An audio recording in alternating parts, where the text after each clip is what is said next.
So welcome everybody to Vocal Code Conversations with the amazing Diahanne Rhiney. I had the absolute pleasure to meet her a few years ago now. And it's been a genuine pleasure ever since. One thing that I can say about you, Diahanne, is that you were all in with both feet and both hands in regards to your passions and your pleasures. And I know that you are an active campaigner for women and for children on every single level. And you are a psychologist and you campaign for survivors of domestic abuse, to helping women with their self-esteem, their body image, on every single level, helping women to feel empowered and to move into power, from victim to power. And I just want to say welcome. Thank you for having me, and such a gracious introduction, because I think it's mutual that when I met you, it was just an energy, and I'm all about energy, and you just had this beautiful energy. And at the time, interestingly, when I met you, I thought your energy was positive, powerful, but I felt, let's say that your eclipse, there was an eclipse over your sun. That's the one thing I always remember about you. And now seeing you, what you're doing a few years on, that eclipse is gone and you're shining. And it's just amazing to see and hear. And, you know, you always want people to have good things happen to them. But when it's somebody who you just know has got a good soul, a good energy, you just feel, I would say, when I see certain things of you, you don't see me, but I'm smiling. I'm high-fiving you. I'm like, you go, girl, you go. So yeah, we did meet, and we met in lovely, sunny place, like not like at the moment, rain. So yeah, and what am I? I sometimes don't even know myself. All I know is I love people, and as a woman, I just feel that I want every woman to be the best version of themselves. You know, mentally, spiritually, physically, you name it, all rounded.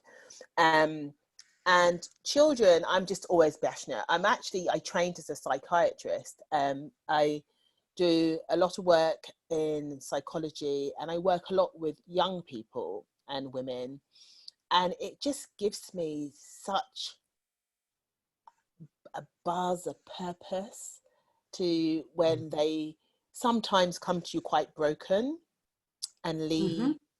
Could be months, could be years, but they leave with some sort of acknowledgement of who they are positively. It's the best feeling. It is just truly the best feeling. And I always say, you know, we never know what's around the corner. And some people know, some people don't about me. I would say I'm very positive. I'm very confident. I was raised by a mum who was just the almighty power. And, you know, I could give so much props to her and the way she raised me and my sister and my brother. But God, it's going a number of years ago now, but about 10 years ago, I was in a relationship with somebody who, and I think they met me at a very vulnerable time, because, you know, my mum had just died, and lots of things had gone on, but he appeared very nice and genuine. And I think I'm normally a really good judge of character. And of energy. I'm all about energy, yeah. But I do think that my kind of radar was a bit off. And I think sometimes when you're going through your own stuff, sometimes you're not really at 100% capacity.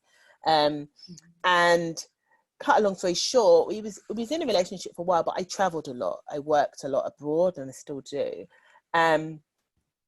And I remember one day you remember something, I was in Atlanta and I was just sitting there reading a magazine and I saw this couple, and the gentleman's collar was a bit, half in, half out.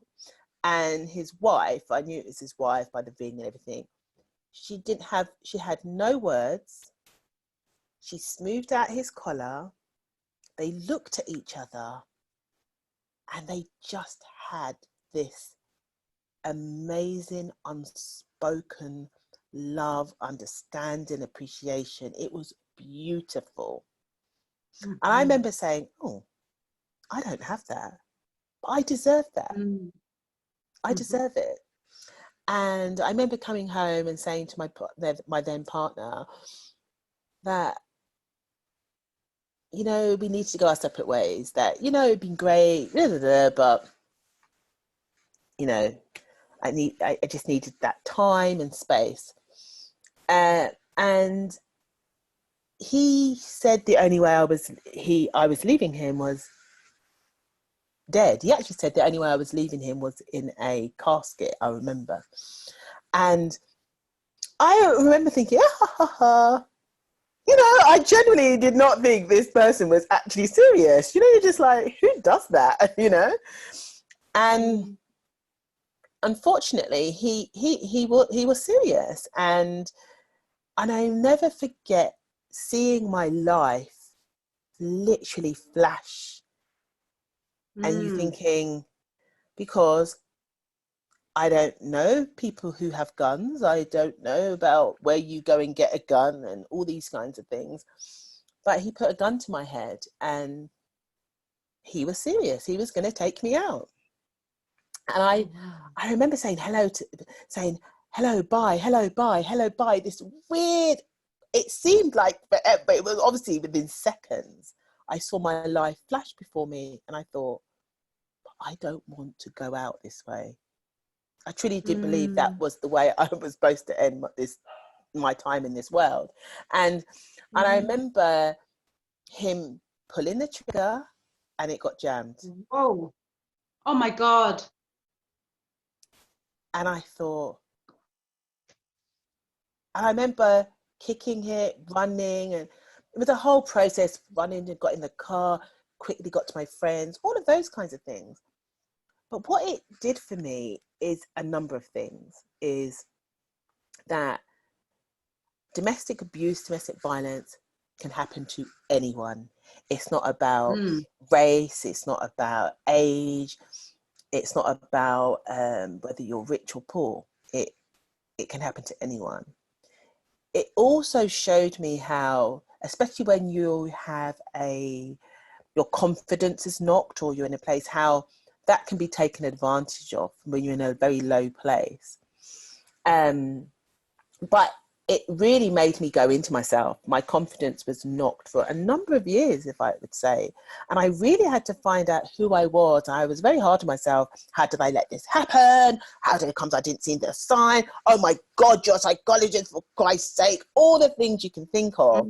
I went there. Yeah, I went there and some. Didn't feel good enough. Felt I was a fraud, because I had all this big following of women who saw me as this role model, this confident person. And in my head, if you're confident, how can you let that happen to you? All of this real false information that you tell yourself. Yeah. But that's when I decided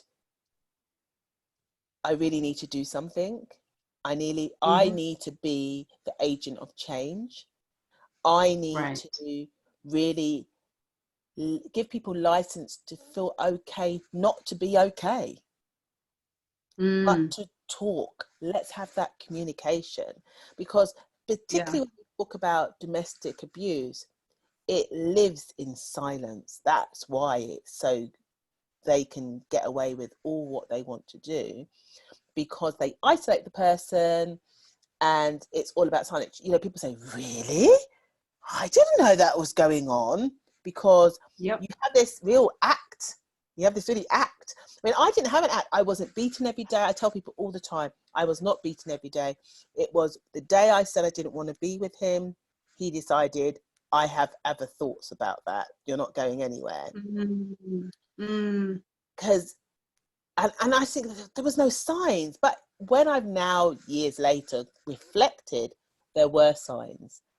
As little and subtle as they were, there were signs. Oh God, you're such a snob, you know, just little things like, oh, you think you're better than, and to the point you start saying, do I think I'm better than anyone else? No, I'm just trying to live my life. Just little things that at the time you don't really put together. But I'm actually thinking, now I'm like, you try to have a number on me, but it's not the one. This is not the one. But but it's funny, even still today, I'm so over hypersensitive of situations because of that.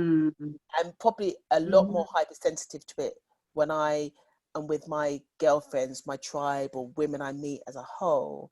When you look in their eyes and you see it without that, without the need for words, But yeah, I just think sometimes us women just get a raw deal, just in general, about, if it's not domestic abuse, it's just life, about jobs, everything. And I just want to have everybody women walk with that step of, as my mum would have said, that we've arrived. And you know what? Unapologetically arrived. As they would say definitely in Jamaica, Medea. Medea. Yes. I love that, and it's such a powerful story, and I'm so glad that you decided to be an agent for change, because being an agent for change actually requires that you heal. And I've done some healing and forgiving. Exactly. And I always say that in order to make change in the world, you have to embody the change that you want to see. And it's important that when you are leading broken people through into wholeness, that you yourself are going on that journey. And it doesn't mean that you have to be perfect at it. It just means that you take responsibility. You are able to respond and to move forward. And that's so important. So one thing I want to say to the viewers, I didn't actually introduce myself. So I'm Sharleen Linton, the Vocal Alchemist, and I support you as public speakers and as recording artists to really cultivate the magnetism, the confidence, the absolute authority, and the authenticity in your voice to be able to create the vision that you have in your head out of your mouth. And it's important, especially for singers, to be able to replicate all of the amazing creations that they have in their mind to come out through their mouth with absolute certainty. And as a vocal alchemist, I am attuned to hear what's called a vocal code, and that is the energetic frequencies of your speaking and singing voice. I discovered I had this gift about a year ago. I discovered I had this gift about a year ago. And what it means is that when I hear people speak, I can hear your characteristics, I can hear your belief systems, and I help you to get aligned to those characteristics and to those belief systems that are actually there to help you to realize the vision that you have. Because as we both know, you can have characteristics and beliefs that sabotage you. Sorry. No problem. No matter what you want to do in your vision, if you are actively sabotaging yourself, it's not going to happen. So you can find me on Instagram, Sharleen, the Vocal Alchemist, and on Facebook, Sharleen, the Vocal Alchemist. And if you would like to work with me, I have a website, myvocaltherapy.com/coaching for speakers. Mm-hmm. So back to you, Diahanne. What I would like to know is, because everyone talks about journeys, they talk about where they were, they talk about where they are now. What I'm really keen to understand is your first steps and the kind of, before you look back and say, oh wow, I've built all of these amazing things. Mm-hmm. In that place of complete uncertainty, knowing that you are passionate, knowing that you want to be an agent for change, can you take us back to that part of your journey where you were making your first steps? But it's funny, I think I made my first steps from when I was very young. And Right. if I was to have people here to tell you about me, they would say I was 2 years old. I was in a room and my mum and my dad had some friends over. Everybody was having wine and, and someone said, who wants a drink? Who wants another drink? And I said, I do. And I had my bottle and I put my bottle up and I said, I do. And it's like everybody has said, it was from those very early days that, one, I was always very comfortable with who I am, very comfortable, and always had an energy of reading people's energy. So through life, I'd always, even from 5, and I used to do dance, all these kinds of stuff, I'd always been very in tune with people. I just say bizarre things to my mum, like, this person's very sad. I can feel it. We need to do X. But, obviously at that age, I didn't quite know what that meant, but I just was always one of these children who was just in tune with people. And so very early, I think my path had already been written and, I was just going to actually walk along it, but I absolutely, from my bottom soles of my feet, hate injustice. I absolutely hate injustice on any level. And considering when I started, especially when I was in PR, my PR company, worked with a lot of famous people, ex-model, lived a real different life to a lot of people. I used to model, come off the catwalk, go home. Never went to the after parties because I went once, didn't like the energy. Yeah, right. So I was just always that way. I was very vocal, always very vocal in that don't feel right. That's not right. I don't like bullies.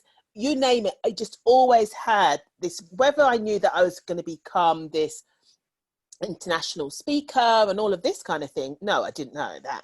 I just knew that I hated injustice. And so everything I've done, whether it's in PR, whether it's even in my modelling, I'd modelled some very controversial campaigns. It was all about change, about injustice. And that, on a very basic level, we are all born beautiful, so beautiful. And unfortunately, life happens and it can make us doubt ourselves. Because you think about it, when you're young, you just do things. You have no inhibitions. And as we get older and, we get a few knocks here and there, we begin to doubt ourselves. I would say to you now, and I say to people say, oh, you're a bit honest, 10 years ago, I was diagnosed with lupus, on steroids, all sorts of stuff. So I had lost my mum had died suddenly. Am I the same Diahanne I was 10 years ago? Hell no. I am so different. I'm a lot more conscious of things that I never was conscious before. I've gained weight. And even though I know I've gained weight from on medication, all this stuff, that don't make no difference to me. The logic, yeah. Sometimes I look in the mirror and I'm like, who am I? I don't like who I am. I don't like how I look. And it just knocks you, you know, it really Yeah. does knock you. And that's what I say, my life has all been these constant learnings, because that's what I said. I don't believe in failure. I believe that sometimes we need to go through what we need to go through, because actually at the other side, there is better for us. Gives us a better standard of who we are. It lets you know about your resilience, your level of resilience. And that's the thing, life is a constant learning. I don't think, as I always tell people, when you stop learning, you're dead. I think that you're not here, you know? And good and bad. And like we have darkness, we have light, we have yin, we have yang, we have storm, we have sun. We need these things in life, unfortunately, for us to really appreciate such greatness that there is in the world. And there is so much beauty. There are so many good people versus so many not good people out there. I mean, if you look at now, I think we're in a state where the world is so right-winged. We've become so selfish. You know, how can you live next to people, they die and rot, and you do not know that you haven't seen your neighbour? You know what I mean? I'm so self-absorbed. I mean, I love social media and hate it all in one breath, because people live with these fake personas of who they are because they feel they need to be a certain way to whomever they're trying to appease. And sometimes you just need to look at them and think, okay, so today, yeah, I'm not the best. Today I messed up. Today I did this. But I also did A, B, and C that were positive. We don't celebrate our wins and talk about all the greatness and the goodness that we do in life. So, like I said, for me, that journey started very, very, very young.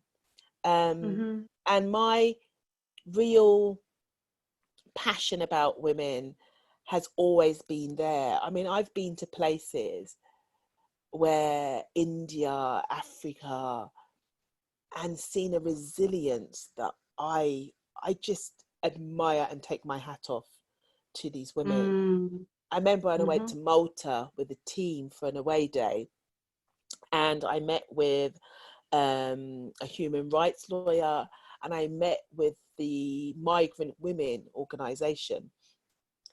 And remember, I'm supposed to be the guest speaker.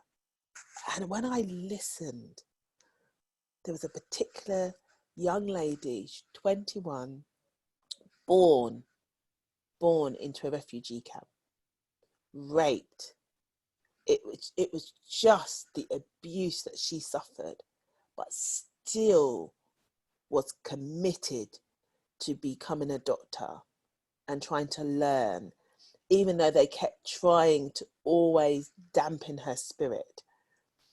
And when you meet women like that,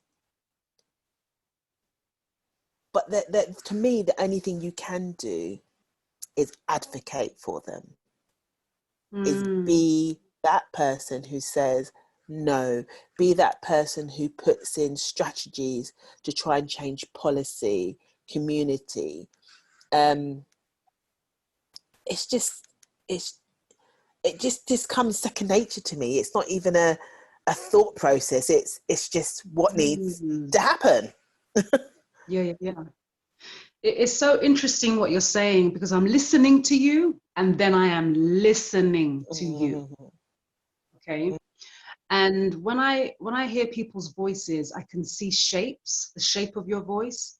And I can hear the different tones, and it's so interesting to me because that your voice has got a lot of middle and bottom end, which shows me that you are very grounded and very solid in your energy. Mm-hmm. And the shape of your we love a life. Sorry about that. So the shape of your voice is that it's very, very, very wide. And I was feeling into it, and it just means that what you are saying matches exactly what your vocal code is. The width of your voice is just the capacity that you have for people, to hold space for people. And at the top of your voice, there isn't a lot of high end, but the high end that is there, I noticed that straight away when we started speaking. And it signifies an absolute clarity in your purpose and your mission. And you as a person, you don't spend a lot of time feeling unsure about who you are at all. No, yeah, no. Yeah. Yeah, yeah. And so the shape of your voice, a lot of people's voices, especially in the public speaking arena, it's shaped like this. And this shape, it covers over things. It gives an impression of a thing, but underneath is the reality. And your voice isn't shaped like that. It's more like think of a tunnel or a motorway where it's got like that free space, that free road space to kind of go through. Mm-hmm. And it just means that there is a lot of authenticity. What you see is what you get.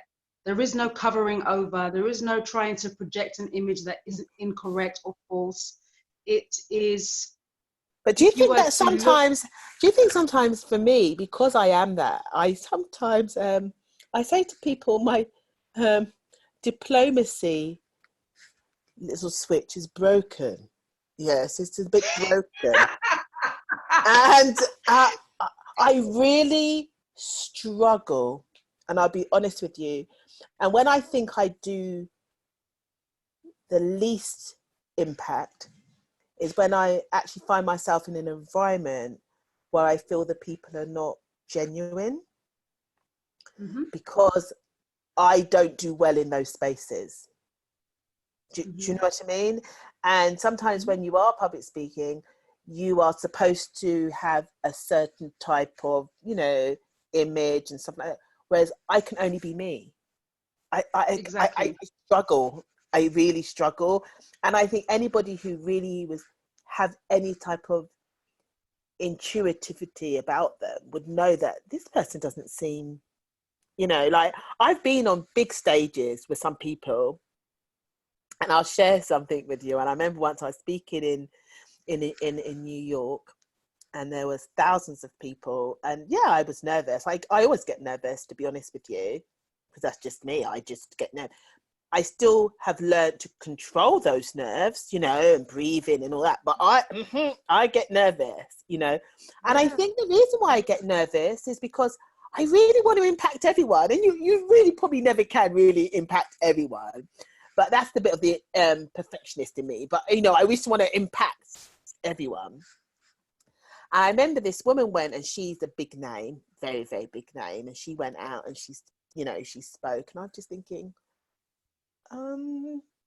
it's just little me. I know. I've come from a council estate, worked hard, done well. I can't pretend to be something I'm not, And I remember going out, and for the first time I looked out and I froze for a moment, literally, like, and nothing would come out. And that was not very long after the incident with my ex-partner. And I then said, I'm really sorry. I stand here as a fraud. And I remember that the audience went really quiet. And I said, because my partner just tried to kill me. I'm this really strong woman. I feel like I was weak, and that what you guys are here for, I don't know if I can deliver. I just couldn't do it. And you know, Charlie, I got a standing ovation. It was just weird. And to me at the time, it was just because I'm just really saying, I'm so sorry, I'm not here. I don't even know what I'm going to be talking about because I really don't know where I am right now in my life. That's me. I just struggle to be anything but me. Anything but me. Now, it's so important what you've just said, because authenticity is way more impactful than using fancy techniques such as alliteration or even projection. And what you did was you got up there and you allowed the truth to magnetize your audience to you, rather than you feeling like you needed to project some sort of impact out there. That is what I teach. And the truth about who you really are, being vulnerable, allows other people to share that vulnerable space with you. And that is what impact is. Now, I'm going to ask you a question, because you mentioned not doing well in spaces where you feel other people are not being authentic. And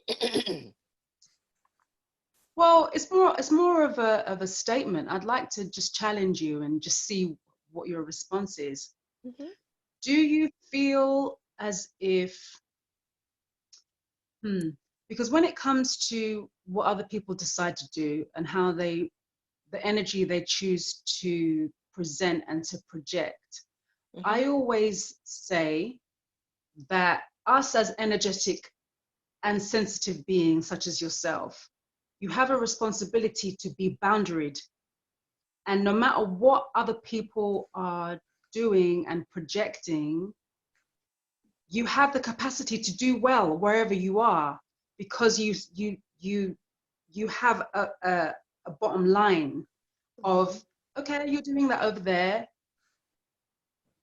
that doesn't impact me. So I wanted to kind of put that out there and just get your response, really. That's really interesting, because I am well aware of how I feel when I'm out. But I think that's my not doing well in those spaces, I think runs in parallel with how I feel about myself at the moment. So, you know, when you have slight vulnerability, normally before, my mum would call it my protection shield, because I don't want to absorb those other people's energy. And I used to be really good at it. But I have to also identify, lately, I don't. You know, I did something the other day and my sister said, when have you ever asked that question? And it's a good, I'm a person who looks in the mirror and I'm really honest with myself, you know, good and, you know, I'm not perfect. Hey, far from it. But I do like to unpick these things, because then you can work on them. Yeah. And some of my defaults or flaws are ingrained. Some of them are ones that you can work with, because I do think some of us, we are who we are, let's be honest, but we can improve, or we can try and look at those, let's call them negative traits that all of us have, you know. And what happened, we were supposed to go out and I said something really simple. Oh, what's everybody else going to be wearing? My sister was like, huh? When have you ever asked that question? You normally just wear whatever and that's it. I am who I am. Do you know what I mean? But I think sometimes life is stages. I'm in a very self-critical state right now, here and now. And I think that's for many reasons. I think it's to do with my mum's 10-year anniversary is coming up. I haven't been well. I've put on weight. My hair started to fall out. Do you know those things that you just do not feel as comfortable as you used to be in your own skin? Do I think those things are temporary? Yes, I do. And it's things that I'm working through, you know. But I think when I'm in that phase, that's when I don't go out with my shield in the very same way. And I begin then to absorb the energy of people who I don't think are authentic, or, you know what I mean? That negative, which I actually, when I come home, feel as if I've done a session with someone without even talking to them. I feel emotionally and physically drained. Yeah, I really do. Because I'm very conscious that I only have my tribe around me, and it's taken me years to have the right people, and definitely they're not yes people. They're people who will tell me, fix up, you know. They would clap me when when I need to really celebrate my wins. Because I'm a perfectionist and very critical of self, and I know that's part of my personality. So it's not quite good enough, you know. They're not quite good enough, you know. So I'm always trying to do better, and I think that comes from when I've done the mercy ships. I've done things where you go into other communities who have nothing. And they don't complain, they just get on. And some of the things they do, you just like,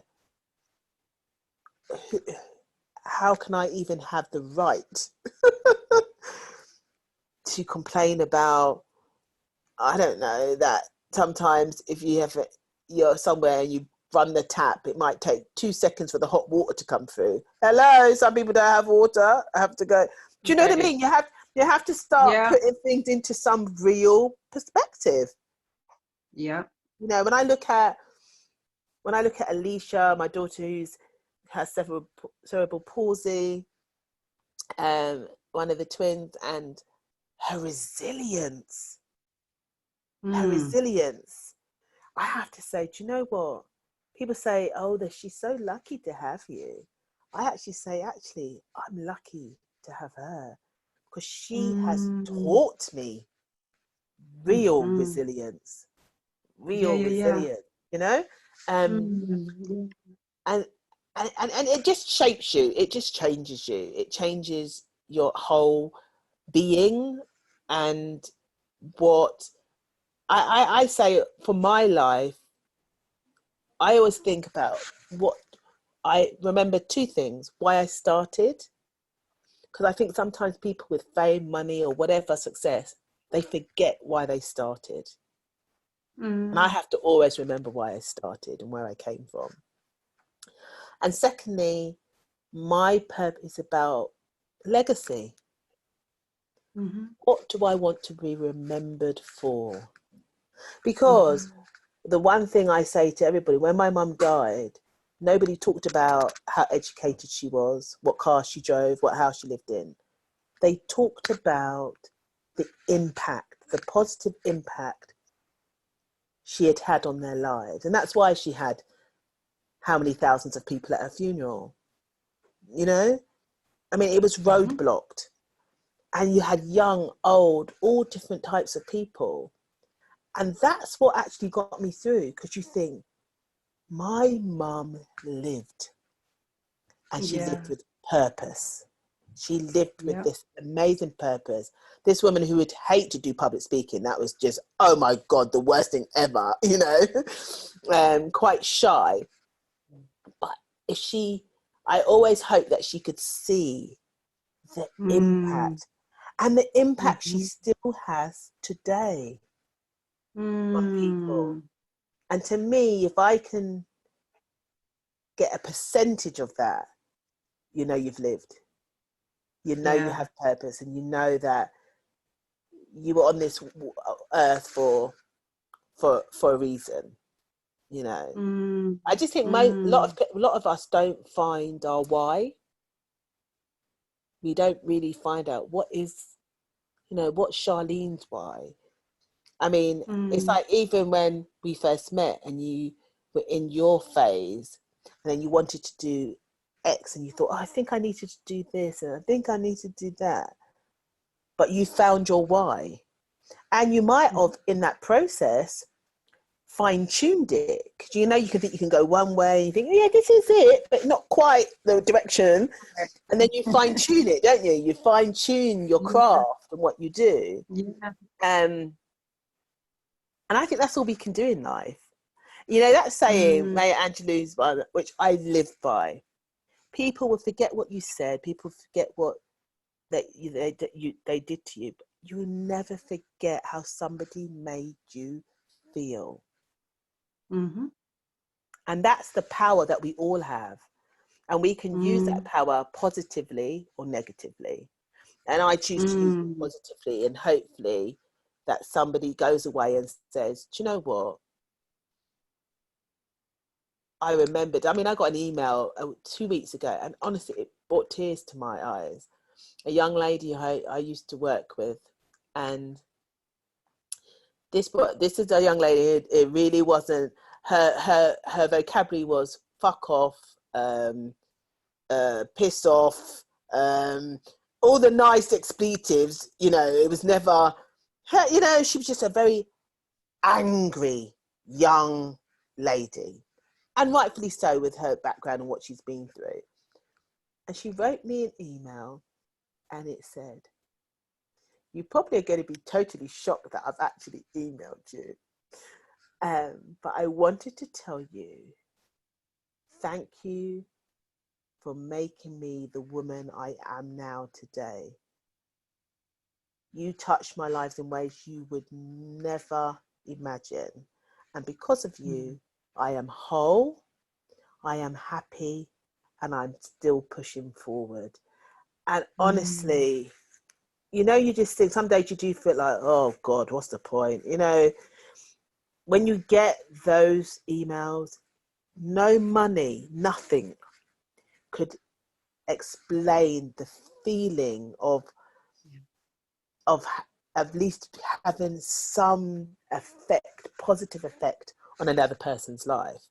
And when I speak, that's what I hope the audience takes away, even if it's just a little bit. Yes. I mean, it's so important that public speakers, anyone involved in the arena of speaking or singing,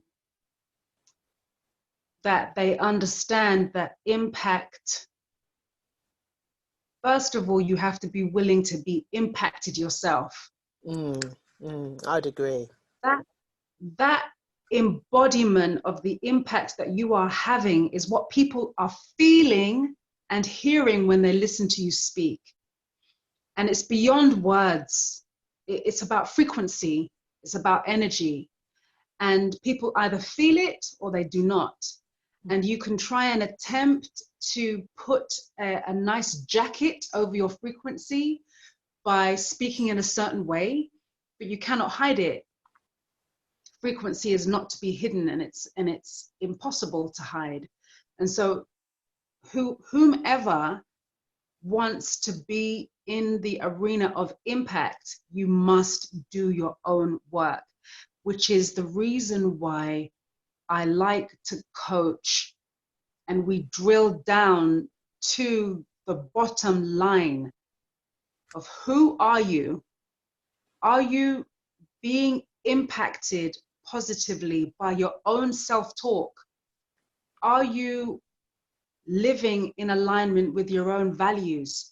That is what it means to be impacted by yourself, to yourself, because that is what people hear. And there is no better way to influence a group of people but by actually embodying the influence yourself. So I Because just really we want live in a noisy world. I call it noisy. to. If you think about it, we have so many messages thrown at us: social media, TV, radio, newspapers. It's just constant noise.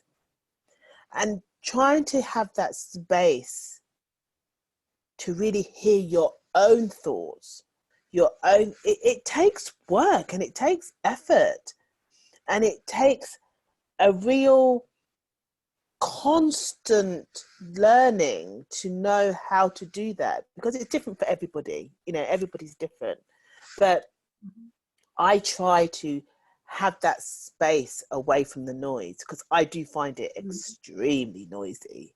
I just call it the noise. I just call it the noise. And all I hope to do when I'm speaking or having my sessions is that I try and create a space for the person to unhear the noise. I love that. So it's really important to me. Really important. Yeah. Oh dear. I absolutely love that. You're right over there? Hold on. I don't know where that's coming from. Did you hear There's that? nothing showing on this end. Oh, it's, I put on Do Not Disturb. Yeah. Yeah. You Well, see the I want to noise. say The noise. the noise. Oh dear. I really want to say thank you for your time, Diahanne. I know that you're busy, and I really, really appreciate you lending your voice to Vocal Code Conversations. It's been an absolute pleasure reading your vocal code and getting to know all about you, and really seeing how much you embody your mission and your purpose, and how real this is for you. And it's not just what you do, it's who you are. And I really appreciate all of the authenticity, all of the non Yeah, there you go. See, noise.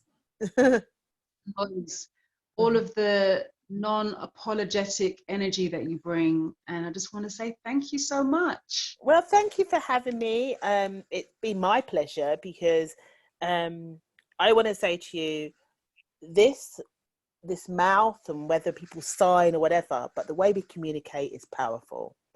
And for us who have a voice, how we use that tool is so critical.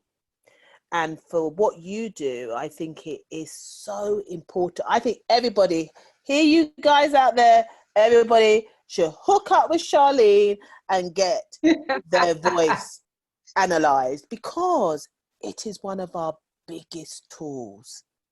It's like music. Like when you talk about singing, to me, music is so powerful. It can make me sad. It can make me happy. It can make me think. It can make me want to go to the gym. It's just powerful. So I think people need to know some of the things that we own ourselves. Our voice are one of the biggest tools that we have, and they should look after it, and they should get it analysed. How we go for therapy to see what's going on in our mind. It's the same for here in our mouth and the way we communicate. So I think what you're doing is 110%. As you don't know, there's not 110%, but 110% needed. And it's good to reflect that, I'm happy to hear that my voice is authentic, because that's all I know what to be. So thank you. Continue to shine. I love to see you shining. And you know what? You're just so beautiful outward and inwards. I just think that. And I just think anybody who's thinking about working with you should, because what they'll get is authenticity. And I think in business, in anything that we do, that is key, because people always buy from people. Amazing. So where can people find you on socials, online? Oh, yes. So all my socials are at Diahanne, which is spelled Diahanne. NNE UK. So that's all my socials across the thing. Facebook, it's Diahanne Rhiney, but if you put, as soon as you put in my first name, I will come up because it's spelled slightly different. And my website is www.diahannerhiney, so that's DiahanneRhiney.com. So yeah, please drop me a line. I always like to hear from people, and I like feedback, bad or good. I like to hear it. Awesome. Thank you so much. And thank you. Enjoy the rest of your day. Thank you, darling. All right then, love. Speak to you later. Bye. Bye. Bye.